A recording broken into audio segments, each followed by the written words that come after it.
Good morning guys, मैं विशाल sir देख रहे हैं स्टैम्प डिफरेंस। सो आज हम लोग करने वाले हैं एक chapter 1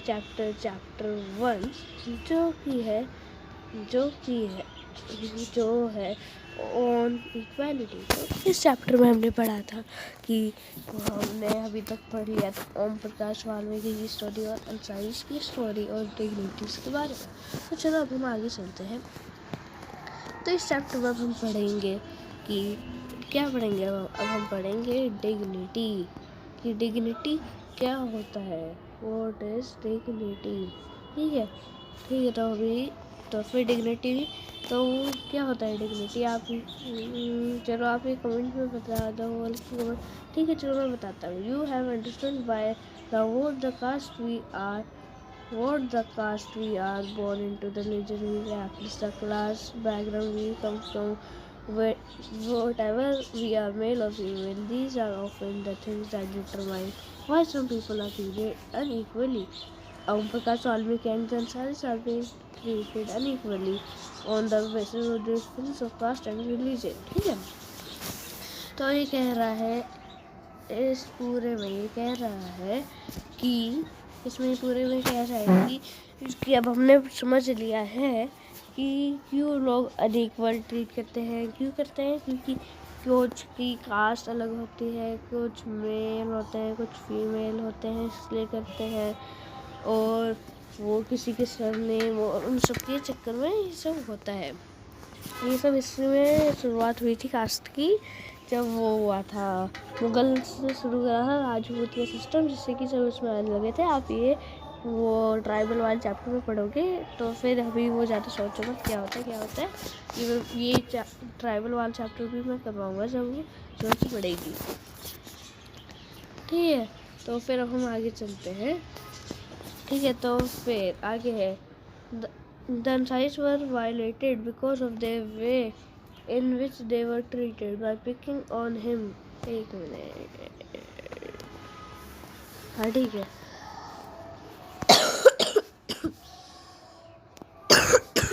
When persons are treated unequally, their dignity is violated. The dignity of both Om Prakash Valmiki and the Ansais were violated because of the way in which they were treated.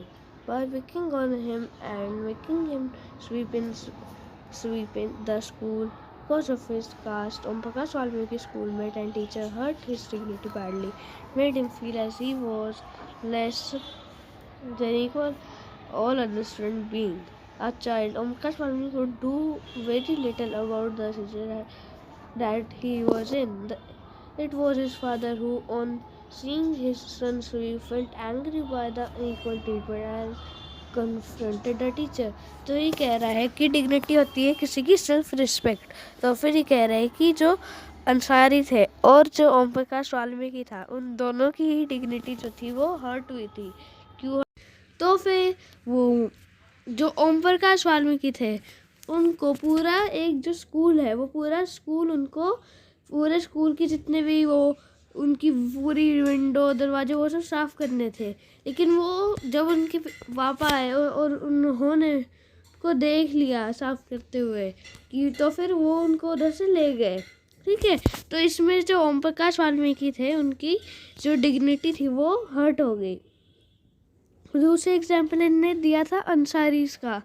Ansaris जो थे उनको तो पहले हाँ कर दिया कि हाँ आप ले सकते हो हमारा फ्लैट, लेकिन जब उनको उनके सरनेम पता चले अंसारी तो फिर उन्होंने उन्हें मना कर दिया कि उन्होंने बहाना बनाया कि यहाँ पे चिकन नहीं खा सकते। लेकिन जो अंसारीज को वो दूसरे फ्लैट से फ़िश बनाने की खुशबू आई। जो फ़िश होती है वो नॉनवेज में आती है, तो फिर उनको फ़िश बनाने की खुशबू आई कि कोई फ़िश बना रहा है। तो फिर उनकी डिग्निटी हट हुई कि ये हमें क्यों नहीं दे रहे फ्लैट, हमारे सरनेम की वजह से हमें क्यों नहीं दे रहे फ्लैट। और ठीक है, आगे चलते हैं। आगे है ये topic equality in Indian democracy. ठीक है, तो फिर the Indian Constitution recognizes every person as equal. This means that every individual in the country, including male and female person from all caste, religion, tribe, education and economic background, are recognized as equal.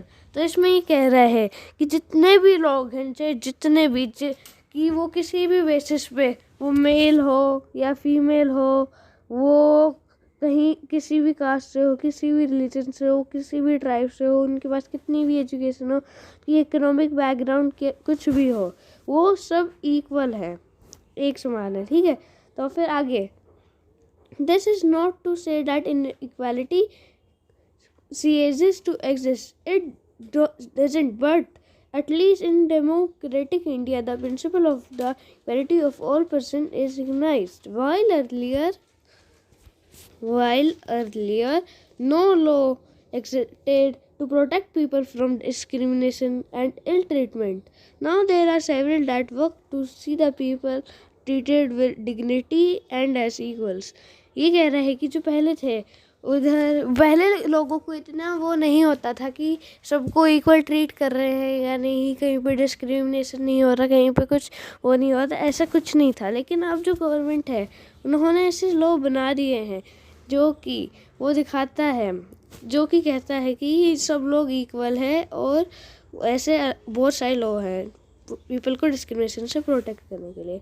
ये एक photo दिखाई गई है, ये photo है एक India के parliament में, ये दिल्ली में है। इधर पार्लियामेंट के बारे में कुछ लिखा है, वो भी हम पढ़ लेते हैं। The parliament is the corner store of democracy and we represent in it through our elected representative. चलो आगे चलो। This recognizing of equality includes some of the following provision in the Constitution. First, that every person is equal before the law.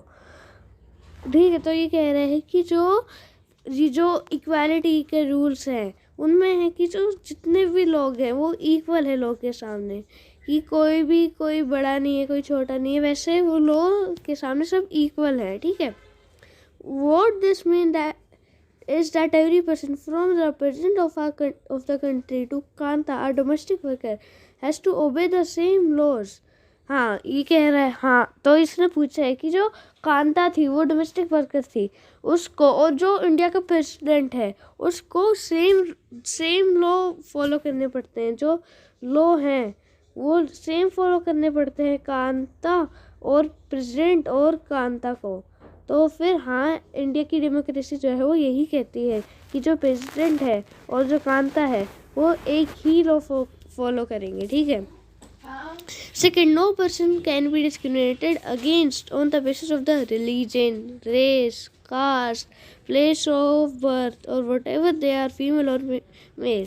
Third, every person has access to all public places including playground, hotel, shop and market. All person can use public available well, road and bathing ghats. Fourth, untouchability has been abolished. तो फिर ये कह रहा है कि जो जितने भी लोग हैं उन सबको जो जितनी भी जगह है, जैसे पब्लिक पार्क, टॉयलेट, वो कुआं है, उसमें से कोई भी पानी ले सकता है, और जो मंदिर उसमें कोई भी जा सकता है। ये नहीं है कि ये है ये नहीं जा सकता, वो है वो जा सकता है। और जो अनटचेबिलिटी थी वो भी अब बंद हो चुकी है इंडिया में, क्योंकि अब बहुत सारे लोग आ गए हैं, ठीक है। तो अभी कह रहा है the two ways in which the government has tried to implement the equality that is granted in the Constitution. दो फिर कॉन्स्टिट्यूशन जो है उसमें बहुत सारे लॉ होते हैं। और जो सेकेंड चीज़ है, हाँ, गवर्नमेंट प्रोग्राम और schemes to help disadvantage communities. There are several laws in India that protect every person's right to be treated equally. In addition to law, government has also set up several schemes to improve the lives of communities and individuals who have been treated unequally for several centuries. These schemes are to ensure greater opportunity for people who have not had this in the past। तो ये कह रहा है कि बहुत सारे ऐसे schemes हैं जो कि आए हैं इंडिया में, जिससे कि जितने भी लोग हैं वो इक्वल फील करे कि वो भी जो है उनके जैसा ही है, उनमें कुछ फ़र्क नहीं है। ठीक है, तो अभी इसने कहा कि 2 स्टेप आए हैं, तो अभी यही 2 स्टेप में से सबसे पहले हम जो पहला स्टेप है हम वो पढ़ने वाले हैं। ठीक है, तो फिर पहला स्टेप है कि one of the step taken by the government includes the mid day meal scheme. Mid day meal scheme जो था वो तमिलनाडु ने स्टार्ट करा था साल 2001 में। ठीक है, 2001 में तमिलनाडु ने स्टार्ट करा था। इसके नाम से ही आपको पता चलता है मिड डे मील की बीच का लंच, यानी जो लंच ब्रेक होता है हमारे स्कूल्स में वो मील मतलब खाना, मतलब कि बीच के पीरियड में खाना खाने की स्कीम। ठीक है, मतलब खाना ये नहीं तय हुआ था कि जो वो स्कूल के बीच में खाना है जाएगा, ये तय हुआ था कि जो बच्चे हैं वो अपने घर नहीं जाएंगे वापस खाना खाने, उनको स्कूल में ही ये जो लोग हैं ये बच्चों को खाना दे देंगे। ये ऐसे और इसके फ़ायदे भी होते हैं, मैं भी बताऊंगा आपको। ठीक है, this refer to the program introduced in all government elementary school to provide children with the cooked lunch। ठीक है, Tamil Nadu was the first state in India to introduce the scheme, and in 2001 the Supreme Court asked all state government to begin this program in their schools within 6 months। This program has had many positive effect। तो 2001 में जब इन तमिलनाडु ने ये introduce किया तो जो supreme court SC है उसने कह दिया कि वो जितने भी स्टेट हैं उन सबको ये जो प्रोग्राम है ये करना है, क्योंकि इससे बहुत फ़ायदे होते हैं। और वो फ़ायदा क्या है मैं बताता हूँ। यहाँ आप देख सकते हो जितने भी लोग हैं जितने बच्चे हैं वो एक साथ बैठे हैं, जिससे कि जो इनइक्वालिटी है वो थोड़ी कम होती है कि जो भी है वो ये सब एक साथ है। और दूसरा फ़ायदा ये है कि जो दलित वुमेन है इसको काम, जो दलित वुमेन और जो खाना बनाते हैं वो दलित वुमेन ही खाना बनाती हैं, जिससे इनको काम मिल जाता है। और इसके फ़ायदे हैं कि जो बच्चे होते हैं ये बच्चे इनको घर नहीं जाना पड़ता क्योंकि कुछ बच्चे होते हैं जो घर जाते हैं और फिर वापस स्कूल आते ही नहीं है। और जो बच्चे हैं वो उनकी अटेंडेंस इम्प्रूव हो गई है इसकी वजह से। ठीक है, इसकी वजह से जो अटेंडेंस है वो इम्प्रूव हो गई है। कैसे इम्प्रूव हुई कि अब बच्चे वो कभी कभार वापस घर चले जाते हैं खाना खाने के उससे, और फिर वो वापस नहीं आते हैं। ठीक है, तो फिर आगे चलते हैं। This includes the fact that more poor children have begun enrolling and regularly attending school। Teachers reported that early children would go often home for lunch and then not return to school, but now with the midday meal provided in the school, their attendance has improved। Their mother, who earlier had to interrupt their work to feed their children at home during day, now no longer need to do so। This program has also helped reduce caste prejudice because both lower and upper caste children in the school eat this meal together, and in a quite a place Dalit woman has been employed to cook the meal। The midday meal program also helped the hunger of students। तो फिर जो वो इसके mid day मील जो था उसके बहुत सारे फ़ायदे थे, इसलिए जो SC सुप्रीम कोर्ट था उसने कह दिया सारे स्टेट्स को कि ये जो मिड डे मील प्रोग्राम है ये अपने अपने स्टेट्स के सभी गवर्नमेंट स्कूल में कर लो। तो यहाँ एक फ़ोटो दिख रही है, उसमें दिख रहा है children being serve their mid day meal in a government school in Uttarakhand में ये फ़ोटो है। इसमें ये दिखा रहे हैं कि जो चिल्ड्रन है इनको ये खाना मिल रहा है, ये मैंने आपको दिखा दी थी। चलो, what is the mid day meal ये तो हमने कर लिया। 3 बेनिफिट भी उन्होंने बता दी, इतने ज़्यादा बता दिए। Find out about the one government school scheme, ये आप अपना करते रहना।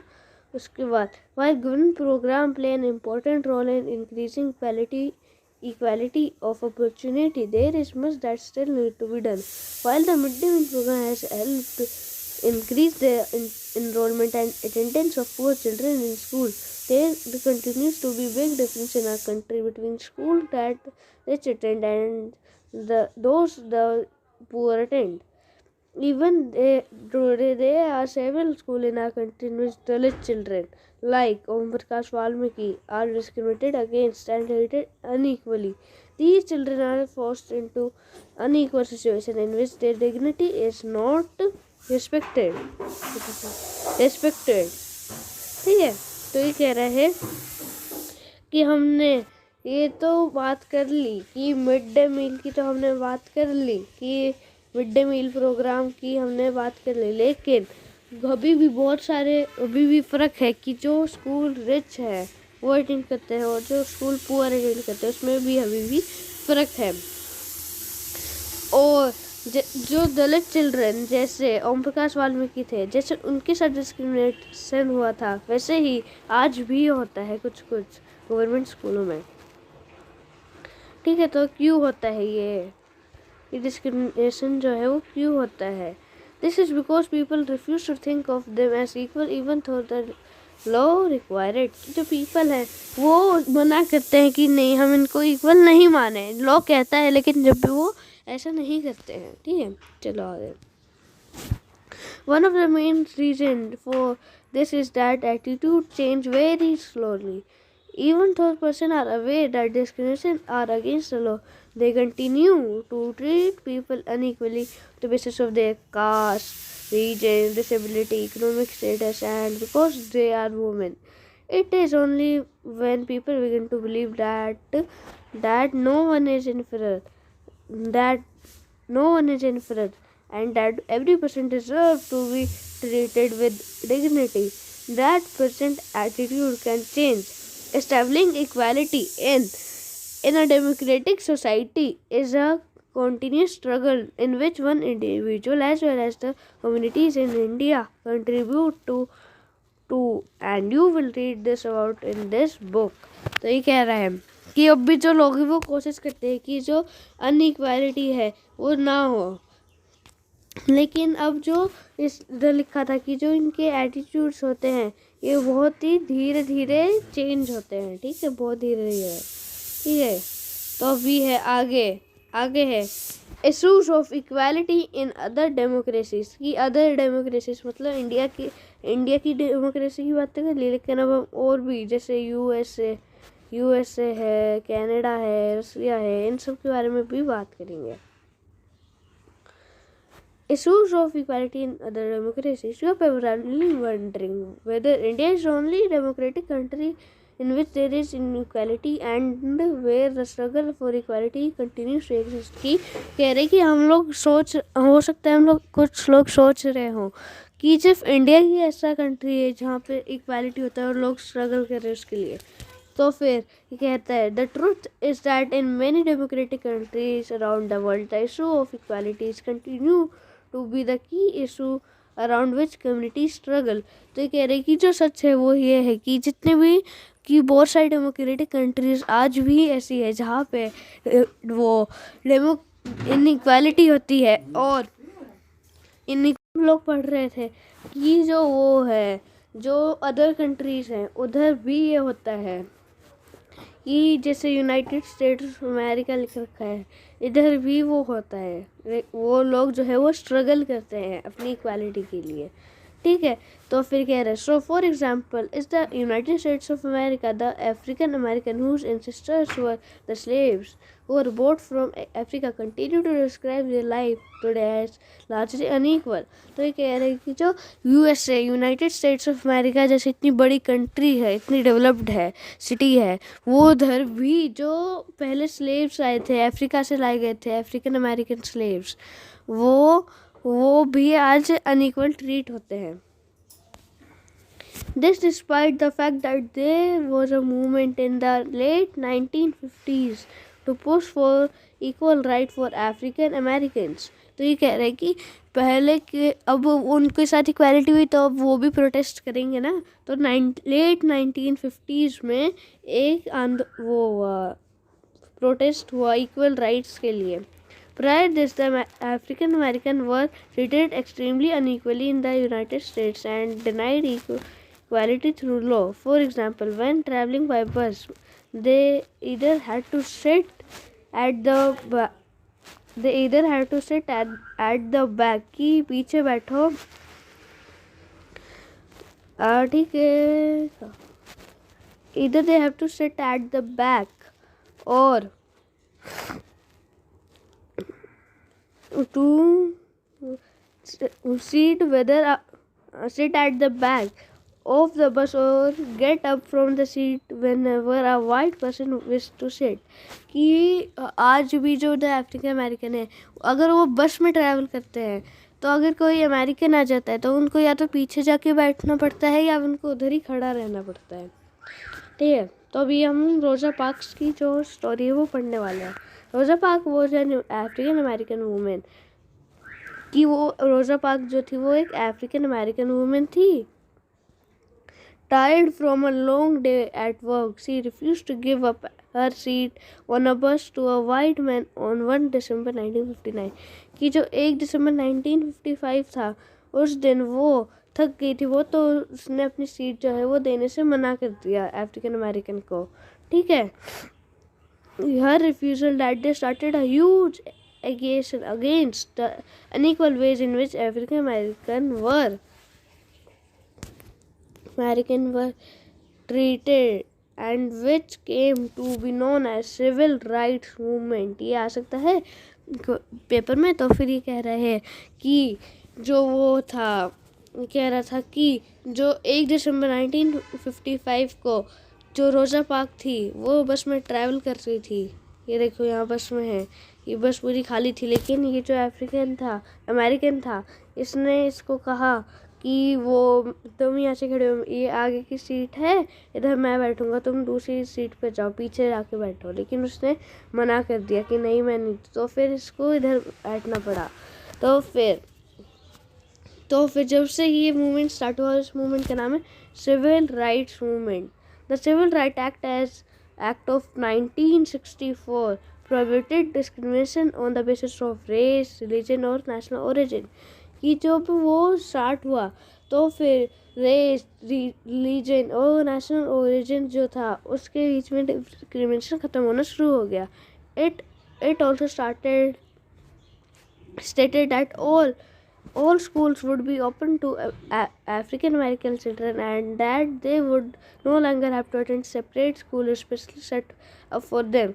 कि जो पहले जो स्कूल थे वो उनके लिए अलग थे, अफ्रीकन अमेरिकन के लिए वो अलग थे. However, despite this, a majority of African American continue to be among the poorest in the country. Most African American children can only afford to attend government school that have fewer facility and poorly qualified teacher as compared to white students who either go to private school or live in areas where the government school are as highly rated as private school. कि जो लोग थे उन्होंने protest करके वो जीत गए. लेकिन फिर प्रॉब्लम ये हुई कि जो वो लोग थे अफ्रीकन अमेरिकन थे वो उन लोगों के पास ज़्यादा पैसे नहीं थे. तो फिर उन लोगों को जब भी वो गवर्नमेंट के वही स्कूल अटेंड करने पड़े. तो ये अभी बता रहा है article 15 excerpt from Article 15 of the Indian Constitution. Prohibition of discrimination on ground of religion, race, caste, place of birth. ठीक है.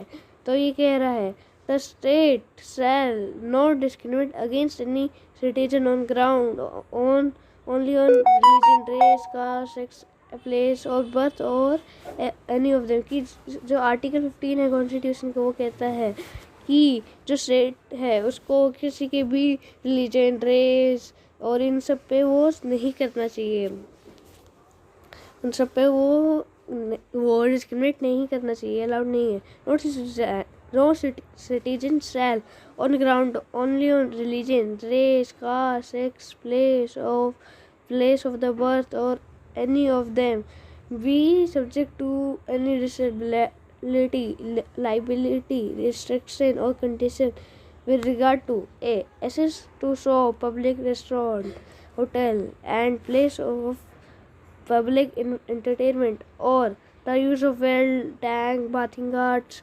road, place of public resort maintained wholly or utterly out of state fund dedicated to the use of general public. ठीक है, तो ये कह रहा है कि जितने भी लोग हैं, सिटीजन हैं, उनको सारी चीज़ें वो होनी चाहिए, उनको सारी चीज़ें वो उनके लिए सारी चीज़ें ओपन होनी चाहिए। ठीक है, ये वो सब बताया था। चेंज ऑफ, तो अभी हम पढ़ेंगे चेंज ऑफ डेमोक्रेसी। तो change of democracy, no country can be described as being completely democratic, कि कोई भी कंट्री ऐसी नहीं है जो कम्प्लीटली डेमोक्रेटिक हो। सारी कंट्रीज जो हैं उनके अंदर कुछ ना कुछ तो डिस्क्रिमिनेशन होता ही है। There are always communities and individual trying to expand the idea of democracy and push for a greater recognition of equality on existing as well as new issues. Central to this is the struggle for the recognition of all persons are equal and for their dignity maintained। ठीक है, तो ये कह रहा है कि जो challenge है कहीं पे भी वो नहीं है, कहीं ना कहीं कुछ ना कुछ तो हो ही जाता है जिससे कि इक्वालिटी जो है वो निकल ही जाती है। और वो कोशिश, लेकिन सब कोशिश करते हैं कि हर जगह इक्वालिटी हो। You will read about this how this issue of equality affect various aspect various aspect of our daily lives in democratic India. As you read this chapter, think about, wonder the equality of all person and their being able to maintain their dignity is upheld। तो ये कह रहा है कि जैसे जैसे तुम ये बुक पढ़ोगे तो तुमको ये और भी चीज़ें पता चलेंगी कि कैसे जो लोग हैं वो कि वो कैसे अपने डेमोक्रेटिक इंडिया में कैसे अपने जीवन गुजारते हैं, और हम वो सब जानेंगे। तो इसी के साथ हमारा चैप्टर जो है वो ख़त्म हो चुका है।